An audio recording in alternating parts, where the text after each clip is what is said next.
Tonight, shocking allegations of child sexual abuse and cover-up at two prominent local churches. Abuse and cover-up that allegedly went on for years and involved pastors, teachers, and members, some of whom are still active in the church. Greta Cruz joins us with the details you'll see only on 7. Greta? Well, this still growing civil lawsuit, Allison, in part names Covenant Life Church in Gaithersburg and Sovereign Grace Church of Fairfax. Both until recently were members of Sovereign Grace Ministries, a conservative evangelical denomination that many of its critics liken to a cult. Now, the suit alleges in horrific detail years of abuse at members' homes, at a church school, picnic, retreat, involving children as young as 2 years old. You know, I'm just one of many victims out there.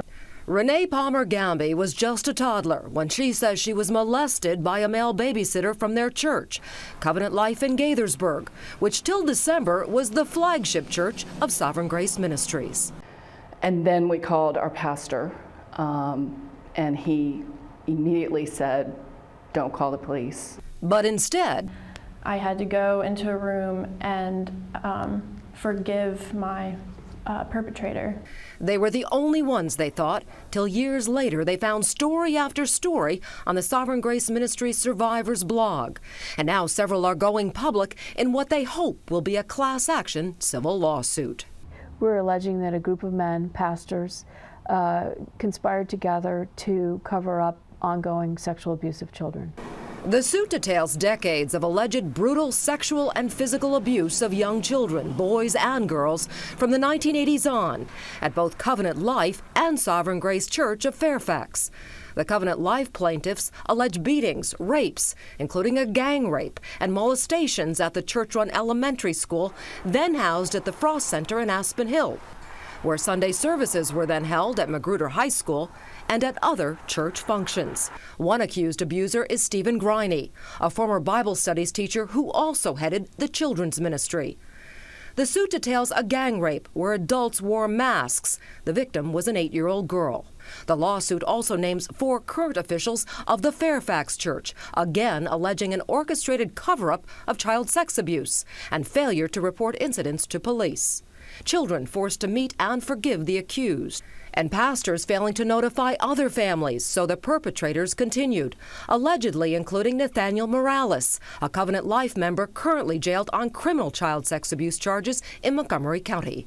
The pastors were on notice. He had other victims. They had been told by the victims that Morales had molested them, and they did nothing about it. One of the accused predators was then Covenant Life pastor and school principal John Lofness. The suit claims he repeatedly molested 2 girls, one a 5-year-old.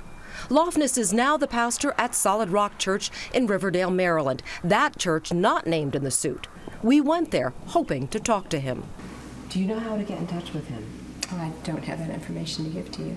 Lofness did post a letter to church members, though, denying ever abusing a child or ever shielding a pedophile.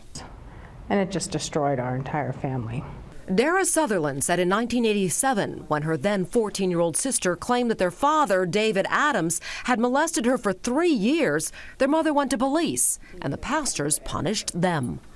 Basically threw us out of the church, supported the pedophile, and provided him with an attorney. Today, Adams is still a member of Covenant Life and heads a children's music band.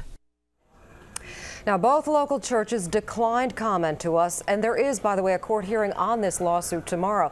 The big question, obviously, why aren't there criminal charges here? Well, lots of reasons. Some families never went to police. They are conditioned under their denomination to go first to their pastors, who told them they would take care of everything. Other times there were plea deals, and some victims are just coming forward now, years later. I should tell you, though, there is a criminal investigation going on now as well. This is not over by a long shot. Live in the newsroom, Greta Cruz, ABC 7 News. All right, thanks for digging up that story, Greta. Thank you for that.